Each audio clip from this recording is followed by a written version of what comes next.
So if you're neglecting that your whole life, like hiding your emotions, not telling anyone what happened to you, ignoring all of your trauma or like anything that's ever happened to you before, then eventually you get to this point and it's like this like really uncomfortable reckoning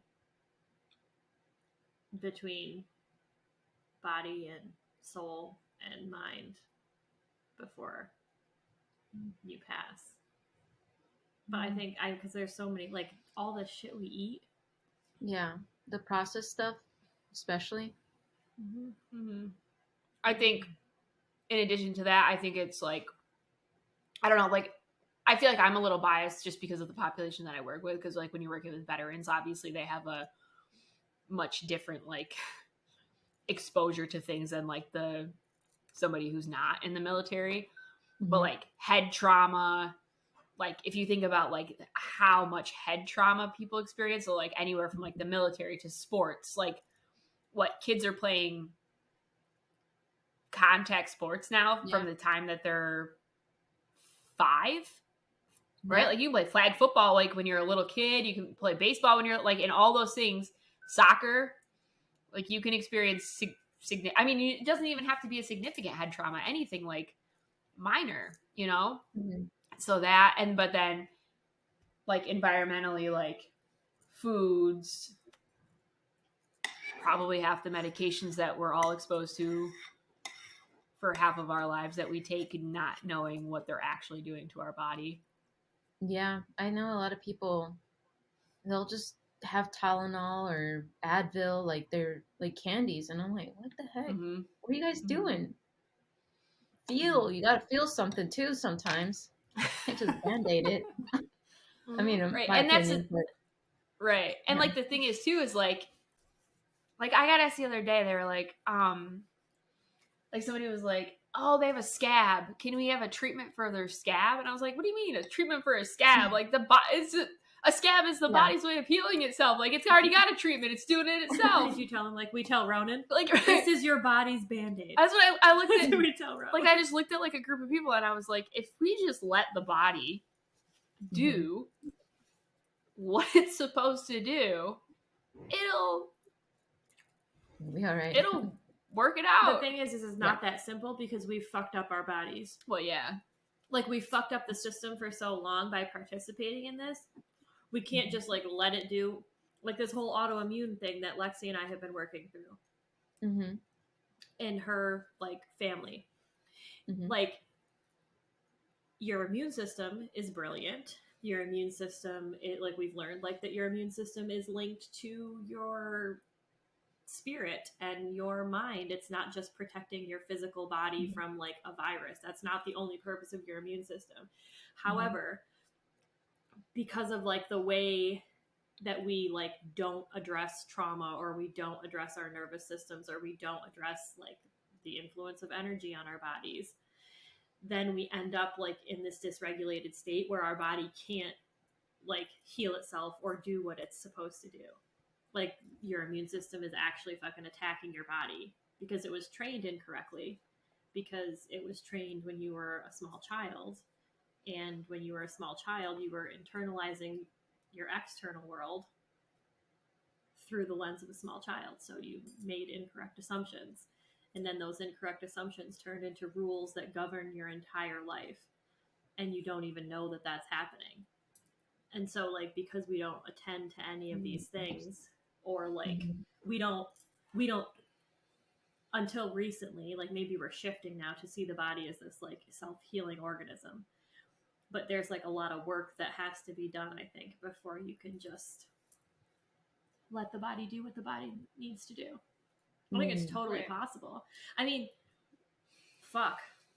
Well, I mean, in, like, chronic inflammation, I mean, like, from everything, like, your like, I don't think I knew what my body felt like not being chronically inflamed until we, like, started cutting certain foods out of our diet and stuff.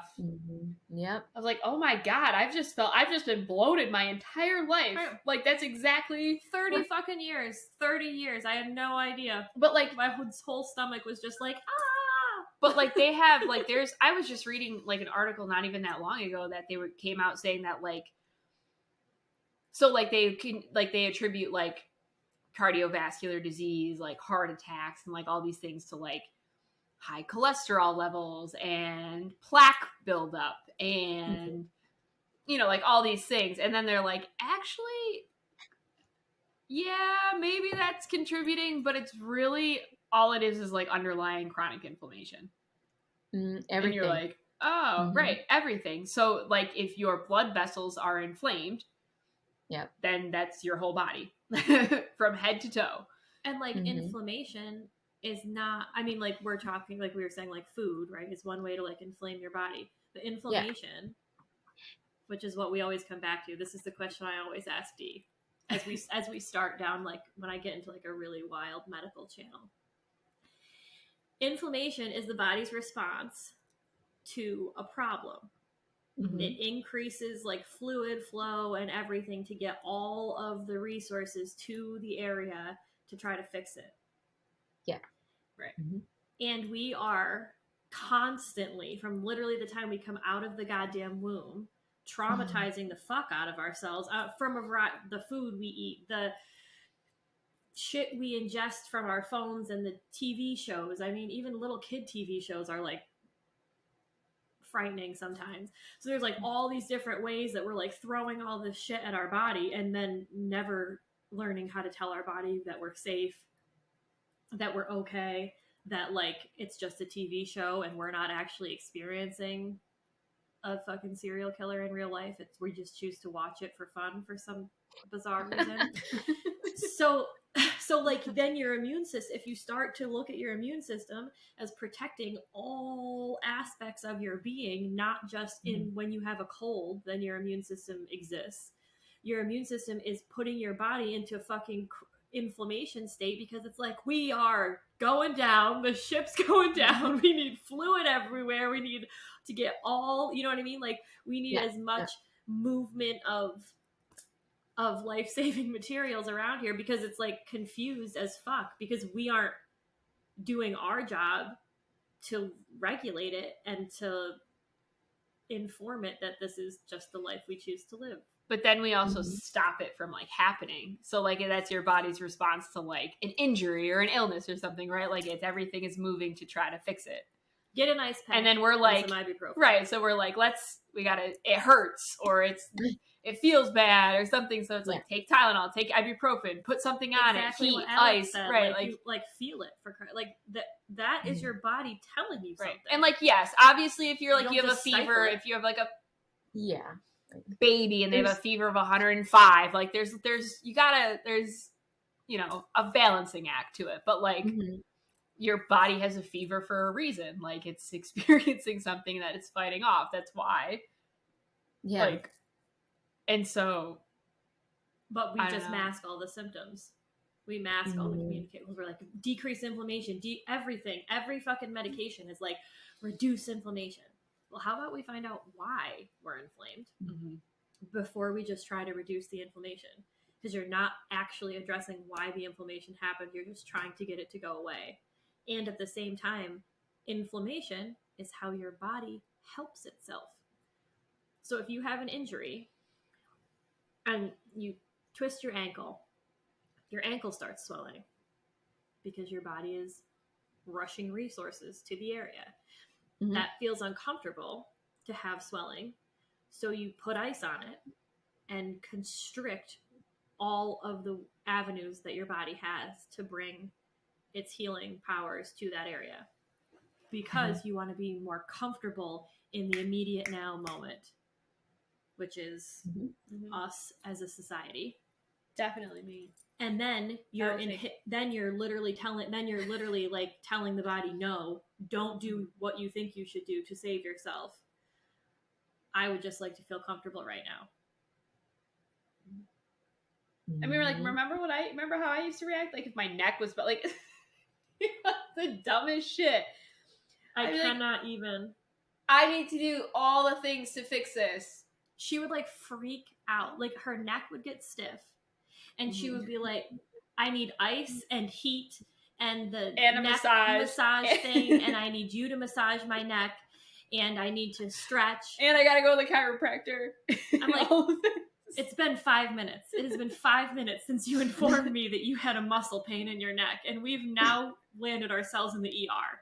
Like, what if we just tried? What if we That's tried not true. one? That's not true. But like, we just like throw all of the things at our body to get discomfort to go away, rather than think about the root cause. I mean, now what do you do when your neck gets tight, D? I do some hand mudras and work To it do out. What? Move the energy through my body. Quiet now when you're telling this part of the story. Speak up for the people to hear. What do you do when your neck hurts? Move the energy through my body because it gets stuck in my neck and my shoulders. Do you have to take pain medication anymore? No, I don't. But like, I also feel like that's what we do. But that's like societally though. That's not. We don't just do that with physical illness. We do that with mental. Like, you know what I mean? Like we don't sit there like in our really sad negative emotions and try to like feel them all and sort through them. Right? We numb them out, or we avoid it, or we because medicate it with something else, and because we aren't given the tools to. Like, it's not really safe either necessarily all the time to sit in all of those emotions if you have no like knowledge of how to regulate your system or how to work through it. Like, it's one thing to work through a really tough situation when you have like tools and you view yourself as like an energy body and a soul and a physical body, and you're thinking about all these components and how to work through it. It's totally plausible to live that way, but without any sort of education, then you're just like suffering blindly and you have no way of knowing how to function, because like none of this stuff is taught anywhere. You know what I mean? Unless you are us, or in our genre of human and our, you know what I mean, like paying to learn these things or doing the research yourself. But that's why I'm excited about this dementia program, because it's like the baseline level, you know what I mean, like where we all started out doing this work, but in a staff development training. Like, fuck yeah, your corporation should be paying for you to learn how to do this. And it's going to benefit your workplace. I was going to say, your corporation is going to benefit from it, too. Right. I mean, it is 100% going to benefit your workplace, but it is also going to benefit, like, humanity as a whole, because it's giving you at least the very beginning steps of how to operate in this world, or of a different way to operate in this world than what we've previously been taught. People may actually want to, like, work in corporate if there were changes like that too, you know. I mean, maybe not, I don't know. Might be making a lot of assumptions there, but I don't know. How do we get there? We really like deviated. Oh, she asked, what did you ask? Why did we think there's so much more? We wandered. Yeah. Dementia diagnosis. Yeah. Dementia. Like, it felt like I don't know about the people are living longer situation. I know that that's a stat, but I mean, all the women in my life, like at least my mom's side of the family, lived a long, long life, and they didn't have issues like this. So I'm like, what is it? Like, people in other countries who live a long life, do they? That's what I was gonna say. So your mom's family, like most of them, don't live in this country. Long. Like they do live here. Well, they don't live here. They live like my mom's family's from Mexico, but my grandma that lived here, it was my dad's mom. She lived to 95. So I mean, she did have some issues, but I think it was mostly contributed. She had several strokes, and she was on medication, like some pretty intense medication. So for her, I think it might more be those things that caused her to have some memory issues, but she did live a very long life. I don't know. And did people really have a shorter lifespan? Like, there's a lot of nonsense about the history of this planet. that we've been taught. Yeah, I mean, and then there seem to be a lot of resources now. 700 years. 1 sec. I gotta get this thing out. Yeah. And then like, because like those, what were we watching? Like the Sumerian tablets, where they have like the like kings or rulers who were in power for like thousands of years, and everyone's like, just like, we've deciphered the tablet, this is what it says, and then we just like, no one extrapolates off that at all. But like, I think that the human lifespan is different now than it was before, but I don't know if it's necessarily longer than it was before. I think like what human did they consider a year before? Was it like 365 days, or was it, I don't know, a week? Non-existent. I mean, even like even what was it? Human even human existence on the planet, like how long humans have been here, is like widely debated now. True. Yeah.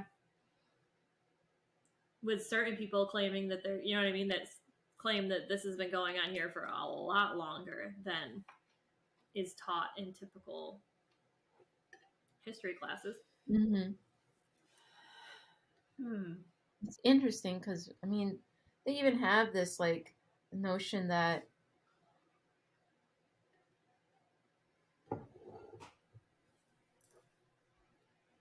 we only know what we've been taught or what has been presented to us at any given time. And with there being like almost 8 billion people on this planet, not everybody has had the opportunity for the same information. And then others might have other information that we don't have a privilege to even look at, just based on the country that we live in. And there's some countries who have a history that dates back way further than we even can begin to wrap our heads around. Right. So who fucking knows? So when you say like, I am so pissed we did not record the beginning of this whole thing. Okay. I'm sorry. I'll just start recording. We have another comment about it. We will. I was just thinking about that, but we say that every time. Right. I know. And we don't do it. It's been a minute since we've been on here. I know. I forgot. A really long time. But no. So you say like, do we really live longer now than we used to? So like you're extrapolating that statement from like ancient history of saying that like somebody was a ruler for 1,000 years or something like that. So that being, well, we could say, let's just say the baseline was lived sorry for that long, like, so that being like, I mean, like, would you even call it like human? I guess I don't know, because like when you read a lot of this, like, I mean, I probably was there, but I don't remember being there. But like when you hear like a lot about this ancient, like these ancient cultures, like who were deemed more as like god-like figures, and so then like, were they really like living in like human bodies like we were? I am simply saying that there are a wide variety of viewpoints now, right, on this topic. Yeah, I think yeah. No, go ahead, Alex.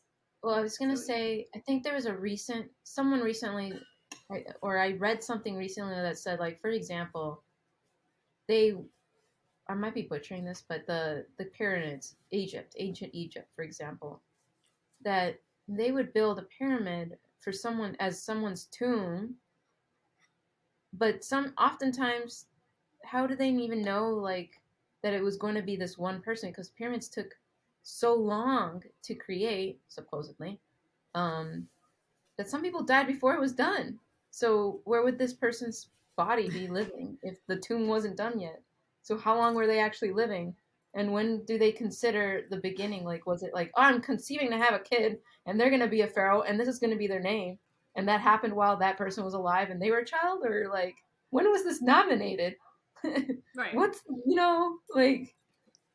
There's so many things like that when you actually start to, like, break it all down. You're like, well, wait a second. This doesn't really fucking make sense. And so, but even, like, I've seen theories recently on this conceptualization of, like, ET involvement on the planet. And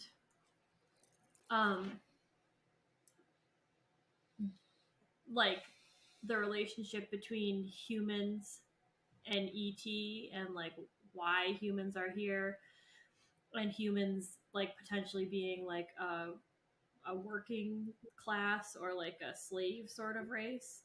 And then ET having done, I do not prescribe to this, I'm just relating something that I've read. ET having done genetic messenger modifications on humans to cap their lifespan as a purposeful thing. But right, because how else do you, like...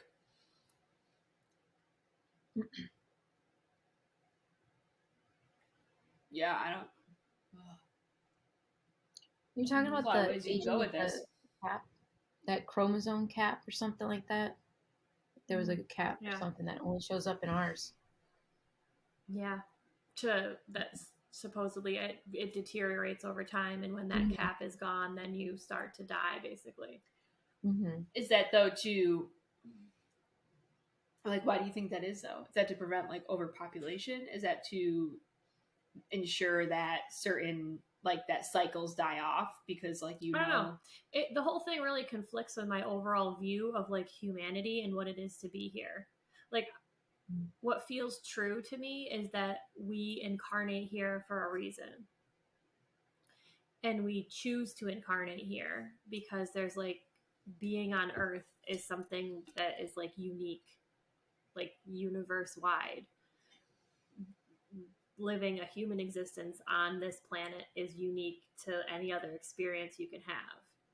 So, like, you get to incarnate here to do this human life thing, to learn things. Like, a lot of people say it's, like, the only existence where you can, like, learn different lessons that you want to learn. So it's like you come here to learn a thing or to transmute something or to work through something as a soul, right? So if that's the case, then, like,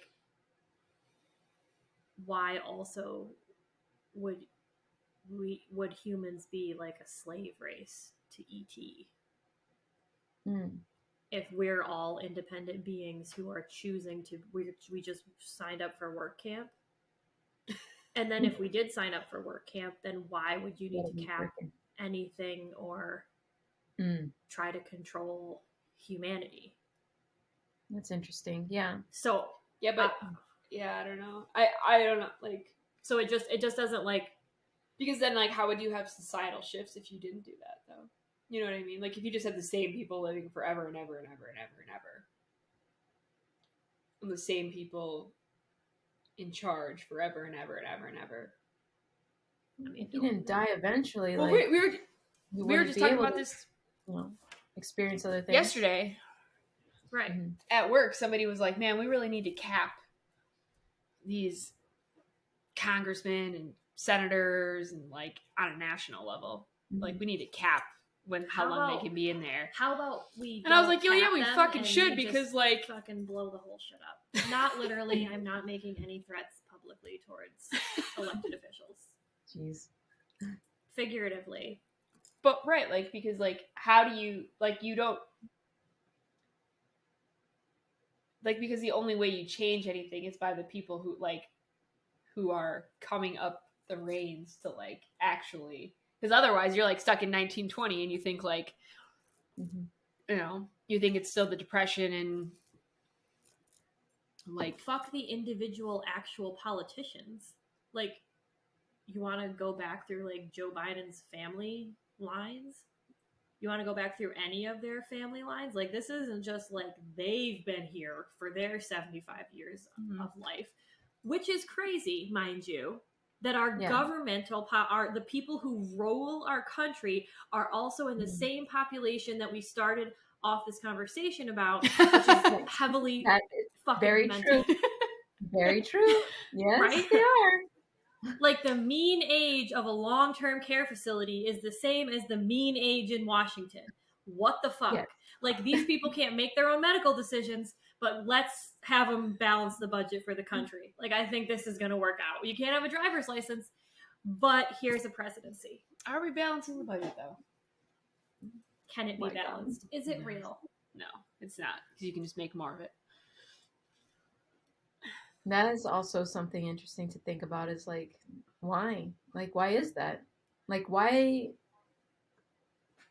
do we strip certain citizens who have meet a certain age and treat them a certain way? However, when they're in a position of power of some sort, we treat them entirely different, as if they still, I mean, the people that are a certain age that are not in positions of power still have just as much to contribute to society as the ones that are, but we don't treat them that way. Mm-hmm. Not some of those people have way more to contribute than the others. Mm-hmm. Exactly. I mean, and think about the entire structure of the human life cycle, the entire structure of energy, right? Mm-hmm. Is like creation, maiden, mother, crone, creation, growth, like death, rebirth. Like it's just this constant cycle. And you can have that entire cycle housed within one place. Like in some cultures where you care for your elders at home, you can have babies born and the grandparents upstairs and the great grandparents upstairs, probably reversed because we can't have the old people on top. They need to be on the first floor, but regardless of logistics, you know what I mean? La familia madrigal. You know what I mean? Like that's how that family structure is there for a certain reason, because those elders have so much to teach those of us who are young about life. And now in our culture specifically, we have decided that once you reach a certain age, it's better if we lock you inside a medical institution. Wow, it's like, wow, man, a little slip there. There's another layer of like, you know, how we push so much onto. Maybe let me take a step back. So you know how like when we're kids, we're going through all the phases, and we think that our parents are just being pests and they're pestering, and then it comes to the point where you're like, they had a lot of shit going on. When you're doing the work and you're like really learning about the traumas and the family histories and all that kind of stuff, and you realize you're the same age they were when you were that you are now, when you were trying to rebel against them and not listen and you name it, right?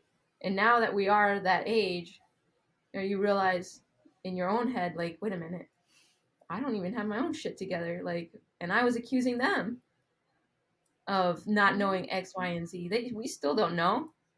And now we're here. Mm-hmm. So I guess I lost the train of that one. But do you think that there's also another layer to it, that we cram so much into what we're supposed to be doing just because of the way that we live here in, let's say, the US, that there's this race to use up as much energy as one person could possibly have for whatever purpose that it's supposed to feed into.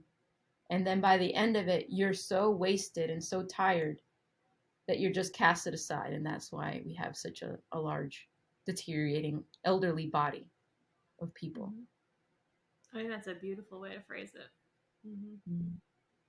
Because I mean, and who does that benefit other than capitalism as a whole? Mm-hmm. You know what I mean? This whole like working your ass off until you're 65, so then you can enjoy life for 3 years until you get dementia. you know. Mm-hmm.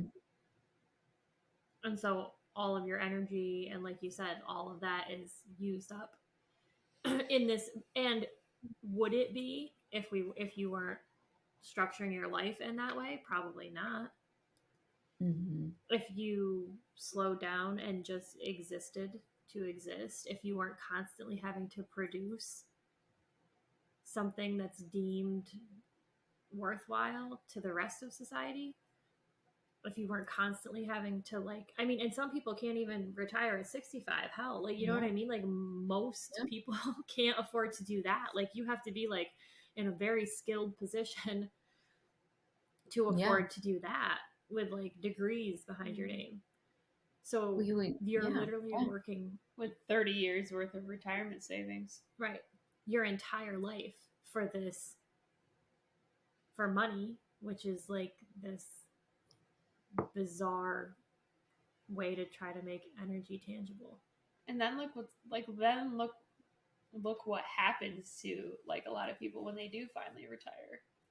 They deteriorate and right. They like get fucking cancer. They die of a heart attack. Like something tragic happens. Like not just like they got sick and then declined and like it was a slow process. It's like wham. Well, I mean, and like it's got to be shocking to your body. Well, right. That's what we were talking about. That's like that stress response, right? Mm-hmm. So like this, like the stress response, like this always used to fascinate me in college when I learned about this, and because it happened to me every single semester. So you're like maxed out, right? You're stressed. You're like on all the time. Your body's like constantly going. And then you finally get to the point where you're like, you're done with finals. And you're like, I'm done. And then you get sick. Mm-hmm. And like, and it's like a physical, it's like an actual thing in your body that those stress hormones keep your body able to function in that fight or flight, in that constant like going mode to protect it. And then the minute like all of those hormones and all of that drops off, like it's like whatever was inside your body that like had been being fought off, or like if you got some sort of viral illness that just was kind of sitting there waiting for its chance, and then all of a sudden you're like, bam, because your body's like, oh, I can relax now. Yeah. And then all your defenses lower, and then you're sick. And so like you do that for, I don't know, 30, 40, 50 years straight. I mean, even before that though, like school is super at least for some of us, was super fucking stressed. You know what I mean? Like you have to get a grade and you have to do this and you have to get into this group of people, you have to get into this college, you have to, you know what I mean? Like it's just, there's this test and this test and this test, and you have to prove yourself over and over and over again to a bunch of people who don't fucking matter. But the whole system is designed to keep you in that stress space. And like fucking talk about a cause for dementia.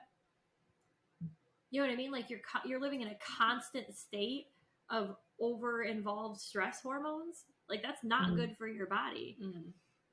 Well, I mean, just think about what happens even like in a one single day when you're like maxed out and stressed. Like you forget things. Like you can't like keep track of things. You can't. Executive functioning diminishes. Yeah. There you go. Thank you for that phrase. I mean, and that's scientifically proven. That's Western science, scientifically proven. There are studies, peer-reviewed, all the good things kind of studies out there that will tell you that your executive functioning diminishes with a control. Yes. I know that, I mean, like, learning to slow down or know when you have those signs, like when you're like forgetting something or dropping something all the time, take a deep breath, calm down, because that's when your functions are malfunctioning. And usually like you could snap out of it because you brought yourself down. You're like, okay, wait a minute. Why is this happening? I have to like relook at what I'm doing. Am I stressed out? Ask yourself those questions. And I'm sure you'll start remembering again. Backtrack your steps. Like I've been kind of talking about it this week with Lexi, because like this week for us has been fast paced, we'll say. Like we're traveling for a week out of town, and then we got back and we've had like a house is selling and all of those things are falling into place. We launched this program this week and like finalized all of the writing of it. And so we've got house inspection, like just all of these We're logistics. working on building our other house. Oh yeah, we're starting to build the tiny house because now we sold the house, so like we need a new place to live. So there's all of these moving pieces, which I've recognized previously. This would have like had me in a whole other level of anxiety. So that's been an interesting observation because I'm not at all, like not even in the slightest way do I feel like rushed or like overwhelmed or inundated with too much stuff. But then beyond that, Lexi and I have been talking about how like as like business things pick up and like we get busier with business ideas and ventures, it feels like a lot, but like it's because we've been removed. Like there was a point in time where we were like on, like we were out of the house at a workplace doing work for some other human for 40 plus hours a week, and that was like just life. And we've gotten like especially Lexi and I, who have like totally dropped out of the workforce and like hang out and channel all day. Like so like any amount of activities, like, oh my god, this is so much to do today. I have to like leave the house. I can't lay on the grass in the backyard for 4 hours. I can only lay on the grass in the backyard for 3 hours. Like, oh, how do people live this way? And so, which like obviously there's a balance to be found there, but it's just fascinating to start to like to compare those like times in my life, I guess, like a year and a half ago, how I was functioning. Yeah. Compared to now. And then also, like you said, like with the tools, like now that I have the tools, it's like, whoa, this week got really busy. But it's not, it's like I also wanted all of these things to happen and I'm excited for them. So instead of making it into something that I'm stressed out about and is overwhelming and terrible, I can still be excited about it. I'm just busy and excited. But like I said, there's so much education that has to be done before you can get to like it's not as easy as just like think positive and focus on the positive emotions. No, there's a lot of hard stress. It's constant. Yeah. Because there's a whole shit ton of other stuff you have to figure out before you can get to that place, and also who has the space for that when they're in a state of fight or flight for 40 plus hours a week at least. And that's if you're like one of those humans who can like walk out the door and be done with shit, like James. My ex-husband, man, I was like, it was like incredible to me. He could just like walk out the door of like, we'd be working at the same school together and I'd be like leaving there, like just like rehashing my entire day and reliving every moment. And he'd be like, what are you talking about? I'm like, you don't remember? We just walked out the door. That's what we just did in there together. And he's like, I don't give a shit. It's over. It's done with. But like, so it wasn't 40 hours a week for me. It was 24 hours a day because I was going to bed thinking about the shit that happened at work or on the phone with my mom, telling my mom while she told me about what happened in her work day, so that you can continually keep yourself. Right. I have to like consciously pull myself out of that. It's like when I come home, like I don't I'm just wasting my time sitting here bitching about something or worrying about something that like it's not going to change it anyway. You're just wasting your time and your energy. So why don't you're better off just sitting on the couch watching Netflix at this point, you know, like at least then you're relaxed and you're calm. Yeah. And you're comfortable. Like I think that a part of that has some tinge of, because I feel like in previous jobs that I've had that I was constantly thinking about work as well. And I felt, at least for me, that it was because I associated unconsciously work was my identity. Like, that was a part of the only thing that I had that I felt was common to everybody else. Like that was the common point. That's the only thing you can talk about is work. What else are you going to talk about? What else are you going to think about? That's true. Like when else. you meet people like as adults, people are like what's the first thing that like most people ask? Like, what do you do? Yeah. Like, yep. What do you mean? What do I do? Like, not like, who are you? What do you enjoy doing with your time? Like, what do you do? What is your work? And no wonder that's why we identify so hard with that particular part of us. And it's so all consuming. That's, you spend more of your time in your workplace than you do with your own family. So like, it has to be part of, like, you know what I mean? Like, where do you find friends? Like, how would you have time to like work in the structure the way that it's set up, and also like live a life that you want to live? You know what I mean? Like, that's really hard to do, especially like if you have kids. Like, there's no way. Oh, people do it. I have thought about it multiple times this week. Like, I don't know how we did it. Like, I know that we did it, but I just, like, it sounds so unpleasant to me now that I can't fathom that. And then it makes me want to like go outside and tell everyone in our neighborhood what I know. Stop working. Where are you going? Guys, that's more important. Where's your children? Guys, come back. Come back. I mean, and we had an advantage because we even got out, like, we were done on working at like 3:30 in the afternoon versus like a lot of people who work till like 5:30. Yeah. Or they have a second that's job. Corporate. Right. Or or that. And then again, there's that's another layer. Shoot.